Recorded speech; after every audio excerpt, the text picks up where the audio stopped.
दुनिया में हर 200 में से एक मर्द इसका वंशज है। इसने इतनी तबाही मचाई कि धरती का टेम्परेचर गिर गया और कटे हुए सिरों के पहाड़ बन गए। लोग इसे खान समझकर अक्सर मुस्लिम समझने की गलती करते हैं, लेकिन ये कोई मुस्लिम नहीं बल्कि मंगोलिया का एक योद्धा था जो आकाश की पूजा करता था। एक ऐसा बाप जिसने अपनी बेटी के पति का मौत का बदला लेने के लिए पूरे शहर में एक कुत्ते तक को जिंदा नहीं छोड़ा। कैसे एक भूखे बच्चे ने जंगेज खान बनकर दुनिया को अपने कदमों में लाया। चलिए पर्दा उठाते हैं इस खौफनाक दास्तान से। इतिहास अक्सर उन लोगों को याद रखता है जो या तो महान होते हैं या फिर बेहद क्रूर, लेकिन कुछ ऐसे होते हैं जो इन दोनों परिभाषाओं डेफिनेशन से परे होते हैं। एक ऐसा नाम जिसने 13वीं सेंचुरी में पूरी दुनिया की नींद उड़ा दी थी। एक ऐसा शख्स जिसके घोड़ों की तापों से एशिया और यूरोप की धरती कांपती थी। उसका नाम था गेंगिस खान। लेकिन क्या आपने कभी सोचा है कि एक इंसान के अंदर इतनी नफरत, इतनी ताकत और इतना जुनून कहां से आया? क्या वो पैदाइशी एक कातिल था या फिर हालात ने उसे ऐसा बनाया? आज हम उन घास के मैदानों की गहराइयों में जाएंगे जहां एक बच्चा भूख से तड़प रहा था, लेकिन उसके सपने पूरी दुनिया को मुट्ठी में करने के थे। ये कहानी सिर्फ एक राजा की नहीं है, ये कहानी है सर्वाइवल की, धोखे की, इंतकाम की और एक ऐसे एम्पायर की जिसे बनाना इम्पॉसिबल लगता था। कहानी शुरू होती है 1162 में मंगोलिया की ओनोन रिवर के किनारे। मौसम इतना सख्त था कि सांसें भी जम जाएं। वहां एक कबीले का मुखिया था येसुगेई बगातुर। उसने एक दूसरे कबीले की महिला होयुलन का अपहरण किया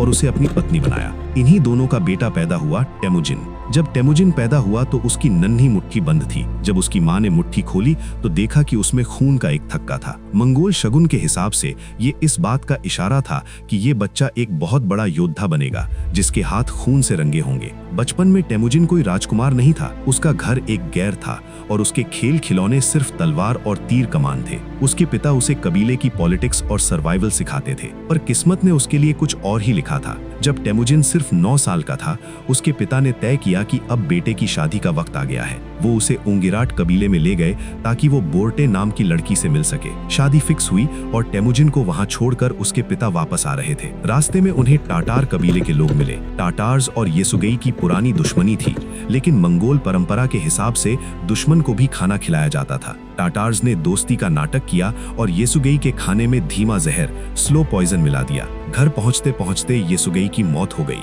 ये टेमुजिन की जिंदगी का सबसे बड़ा धक्का था। येसुगेई के मरते ही उसके कबीले कियात के लोगों ने रंग बदल लिया। उन्हें लगा कि एक विधवा और छोटे बच्चों को खाना खिलाना उनके लिए बहुत भारी पड़ेगा। उन्होंने होयुलन और उसके बच्चों को अकेला छोड़कर कबीले से निकाल दिया। वो वक्त ऐसा था कि अगर आपके पास कबीला नहीं है तो आपका मरना तय है। टेमुजिन, उसकी माँ और उसके भाई बहन अब दर दर की ठोकर खा रहे थे। उनके पास न घोड़े थे न खाना। वो जंगल में जड़ें खोदकर खाते, चूहे पकड़ते और नदी से मछलियां पकड़कर पेट भरते। इसी वक्त टेमुजिन का सबसे बड़ा दुश्मन उसका अपना सौतेला भाई बेकतिर बन गया। बेकतिर बड़ा था और वो अक्सर टेमुजिन और उसके सगे भाई कसर का शिकार छीन लेता था। एक दिन टेमुजिन ने फैसला किया कि अब बहुत हो गया। उसने और कसर ने मिलकर बेकतिर को घेर लिया। बेकतिर ने कहा, मुझे मार दो लेकिन मेरे परिवार को मत मारना। टेमुजिन ने बिना पलके झपकाए अपने भाई पर तीर चला दिया। ये टेमुजिन के पहला खून था। उसने दिखा दिया कि सर्वाइवल के लिए वो अपने खून के रिश्ते को भी खत्म कर सकता है। जब वो घर लौटा, उसकी माँ होयुलन बहुत रोई। उन्होंने कहा कि तुमने एक राक्षस की तरह काम किया है, पर टेमुजिन के लिए वो सिर्फ एक रुकावट थी जिसे उसने हटा दिया था। टेमुजिन की ताकत धीरे धीरे बढ़ रही थी और ये बात उसके दुश्मन टाइचियूट कबीले को हजम नहीं हुई। उन्होंने टेमुजिन के ठिकाने पर हमला किया। टेमुजिन ने अपने परिवार को बचाया लेकिन खुद पकड़ा गया। उन्होंने उसे गुलाम बना लिया। उसके गले में एक भारी लकड़ी का कॉलर, कांग पहना दिया गया ताकि वो भाग न सके। वो उसे हर रोज एक कबीले से दूसरे कबीले ले जाते और उसका मजाक उड़ाते, लेकिन टेमुजिन ने हार नहीं मानी। एक रात जब गार्ड नशे में धुत था, टेमुजिन ने उस भारी लकड़ी के कॉलर से गार्ड के सिर पर वार किया और भाग निकला। वो एक नदी में छिप गया, सिर्फ अपनी नाक बाहर रखकर। वहां एक गरीब परिवार ने उसकी मदद की और उसका कॉलर काटकर उसे आजाद कर दिया। वो लोग हैरान थे कि इस लड़के की आंखों में मौत का डर नहीं बल्कि बदले की आग है। टेमुजिन वापस अपने परिवार के पास पहुंचा और उसने सबसे पहले बोर्ते को ढूंढा। उनकी शादी हुई, लेकिन किस्मत को कुछ और मंजूर था। मेरकिट कबीले ने पुराने बदले के लिए तेमुजिन के कैंप पर हमला कर दिया। तेमुजिन के पास इतने घोड़े नहीं थे कि सबको बचा सके, इसलिए वो परिवार के साथ भागा, लेकिन बोर्ते पीछे छूट गई। मेरकिट्स ने बोर्ते को उठाया और उसे गुलाम बना लिया। ये तेमुजिन की मर्दानगी पर सबसे बड़ी चोट थी, पर उसने गुस्सा नहीं किया, उसने स्ट्रैटेजी बनाई। वो अपने बचपन के दोस्त जमुका के पास गया। जमुका एक बड़े कबीले का मुखिया बन चुका था। दोनों ने मिलकर एक विशाल सेना बनाई और मेरकिट्स पर अचानक हमला कर दिया। वो जंग इतनी खतरनाक थी कि मेरकिट्स को संभलने का मौका नहीं मिला। तेमुजिन ने अपनी पत्नी बोर्ते को छुड़ाया। जब वो मिली, वो प्रेग्नेंट थी। बाद में जब उसका बेटा जोची पैदा हुआ तो सबने सवाल उठाए कि क्या ये तेमुजिन का बेटा है, पर तेमुजिन ने बड़े दिल का सबूत दिया और जोची को अपना बड़ा बेटा माना। जमुका और तेमुजिन अंडास ब्लड ब्रदर्स थे। दोनों ने मिलकर कई जंग जीती, लेकिन उनके काम करने का तरीका अलग था। जमुका पुरानी सोच का था। वो मानता था कि सिर्फ उन्हीं को इज्जत मिलनी चाहिए जो नोबल परिवार में पैदा हुए हैं, लेकिन तेमुजिन का कहना था कि जो लायक है वही कमांडर बनेगा, चाहे वो एक गरीब चरवाहा ही क्यों ना हो। इन्हीं मतभेदों यानी डिफरेंसेस की वजह से दोनों के रास्ते अलग हो गए। एक दिन जमुका ने तेमुजिन के दोस्तों को मरवा दिया। इसके बाद दोनों के बीच एक भयानक जंग शुरू हुई जिसे बैटल ऑफ दालन बालजुत कहते हैं। इस पहली जंग में तेमुजिन हार गया, लेकिन उसने हार से सीखा। उसने अपनी सेना को नए तरीके से ऑर्गेनाइज किया। अगले कुछ सालों में तेमुजिन ने एक एक कबीले को हराया। अंत में जमुका पकड़ा गया। जमुका ने कहा, मेरे दोस्त, मुझे एक सम्मानजनक मौत दो। तेमुजिन ने अपने दोस्त की आखिरी इच्छा पूरी की और उसकी पीठ तोड़कर मौत दी, क्योंकि मंगोल्स का मानना था कि बिना खून बहाए मरना शुभ होता है। अब मंगोलिया में तेमुजिन को चुनौती देने वाला कोई नहीं था। 1206 में ओनन रिवर के किनारे एक विशाल कुरुलताई हुई। सभी कबीलों ने तेमुजिन को अपना नेता माना।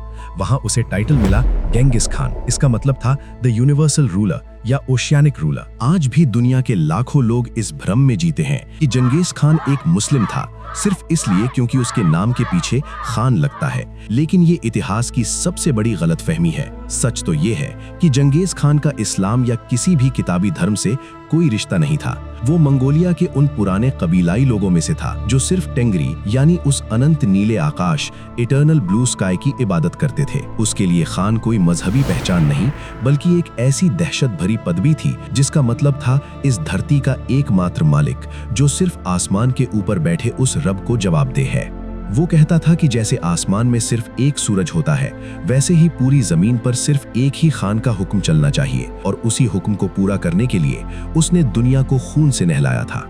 गेंगिस खान ने सबसे पहले मंगोल्स के लिए एक नया लॉ सिस्टम बनाया जिसे यासा कहा जाता है। इसमें लिखा था कि कोई किसी का खाना नहीं चुराएगा, कोई औरत का अपमान नहीं करेगा, और जो गद्दारी करेगा उसे मौत मिलेगी। उसने अपनी सेना को 10, 100, 1000 और 10,000 तुमिन के यूनिट्स में बांट दिया। अब मंगोल कोई भीड़ नहीं, बल्कि एक सख्त डिसिप्लिन वाली आर्मी थी। मंगोलिया को एक करने के बाद गेंगिस खान की नजर चाइना पर गई। चाइना उस वक्त दो हिस्सों में था, जिन डायनेस्टी और सीशिया। चाइना के लोगों को लगता था कि उनकी ग्रेट वॉल उन्हें बचा लेगी, लेकिन गेंगिस ने कहा, एक दीवार उतनी ही मजबूत होती है जितने उसे बचाने वाले लोग। मंगोल्स ने दीवार को तोड़ा नहीं, बल्कि उसके किनारे से निकलकर पीछे से हमला कर दिया। चाइना की सेना बड़ी थी, लेकिन मंगोल्स बहुत तेज थे। उन्होंने चाइना के शहरों को घेर लिया और उन्हें भूखों मरने पर मजबूर कर दिया।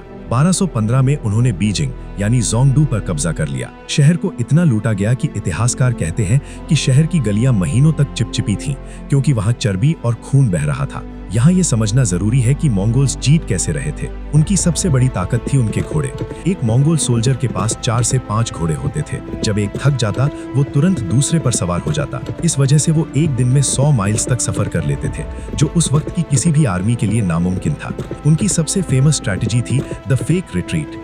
वो जंग के बीच में डरकर भागने का नाटक करते, दुश्मन उनका पीछा करता, और जब वो थक जाते तो मंगोल्स अचानक मुड़कर हमला करते। उनके तीर कमान इतने एडवांस थे कि वो 300-400 मीटर्स तक निशाना लगा सकते थे। वो घोड़े पर उल्टे बैठकर तीर चलाने में माहिर थे।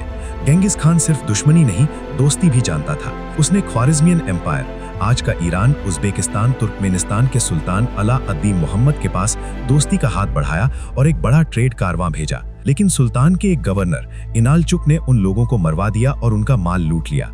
जब गेंगिस को ये पता चला, उसने गुस्सा कंट्रोल किया और अपना एक मैसेंजर भेजा ताकि मामला सुलझ जाए। सुल्तान ने उस मैसेंजर का सिर काटकर वापस भेज दिया। ये सुल्तान की मौत का परवाना था। गेंगिस खान ने अपनी पूरी सेना को लेकर सेंट्रल एशिया पर हमला कर दिया। उसने समरकंद और बुखारा जैसे महान शहरों को मिट्टी में मिला दिया। उसने कहा, मैं खुदा का कहर, गॉड्स पनिशमेंट हूँ। अगर तुमने पाप ना किए होते तो मुझ जैसा अजाब तुम पर ना गिरता।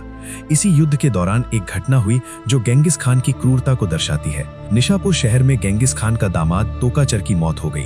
इसका बदला लेने के लिए उसकी बेटी ने मांग की कि शहर का एक भी इंसान जिंदा न बचे। मंगोल्स ने पूरे शहर का कत्लेआम किया। उन्होंने मर्दों, औरतों, बच्चों और यहाँ तक कि कुत्ते बिल्लियों के भी सिर काट दिए। इन कटे हुए सिरों के बड़े बड़े पहाड़ बनाए गए। ये एक साइकोलॉजिकल वॉर था, ताकि दूसरे शहर ये देखकर बिना लड़े ही सरेंडर कर दें। लेकिन क्या गेंगिस खान सिर्फ मौत का सौदागर था? नहीं, उसने एक ऐसा सिस्टम बनाया जिसे पैक्स मंगोलिका कहते हैं। उसके एम्पायर में एक कुमारी लड़की सोने का थाल लेकर एक कोने से दूसरे कोने तक जा सकती थी और कोई उसे हाथ नहीं लगाता था। क्यों? क्योंकि सजा सिर्फ मौत थी। वो रिलीजन के मामले में बहुत ओपन था। वो खुद टेंगरिज्म, द एटर्नल ब्लू स्काई में मानता था, लेकिन उसके दरबार में मुस्लिम स्कॉलर्स, क्रिश्चियन प्रीस्ट्स और बुद्धिस्ट मंक्स एक साथ बैठते थे। उसने सिल्क रोड को फिर से जिंदा किया, जिससे ईस्ट और वेस्ट के बीच ट्रेड और टेक्नोलॉजी, गन पाउडर, पेपर का एक्सचेंज हुआ।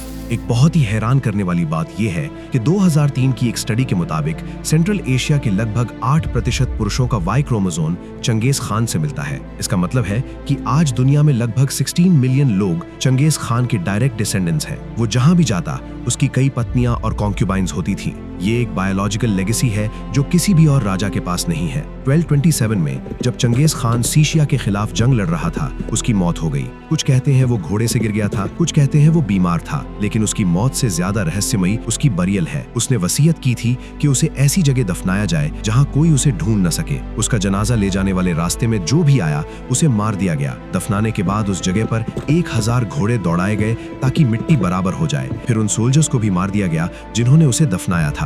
आज भी पूरे मंगोलिया और चाइना में लोग उसकी कब्र ढूंढ रहे हैं, लेकिन वो अब तक नहीं मिली। शायद वो बुरखुन खालदून पहाड़ों में कहीं सोया है। चंगेज खान के मरने के बाद भी उसका एम्पायर नहीं रुका। उसके बेटों और पोतों जैसे ओजिडे और कुबलाई खान ने एम्पायर को इतना फैलाया कि ये हिस्ट्री का सबसे बड़ा कॉन्टिग्यूअस लैंड एम्पायर बन गया।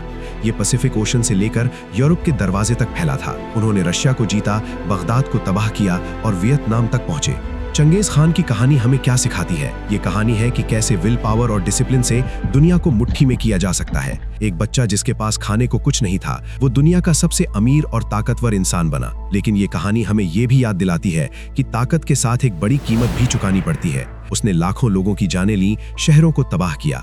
वो एक विलन भी था और एक हीरो भी। ये डिपेंड करता है कि आप इतिहास को किस नजरिए से देखते हैं। अगर आपको ये वीडियो पसंद आई है तो इस वीडियो को लाइक करें, दोस्तों के साथ शेयर करें और हमारे चैनल को सब्सक्राइब करना ना भूलें। अगला वीडियो किस वॉरियर पर होना चाहिए, कमेंट करके बताएं।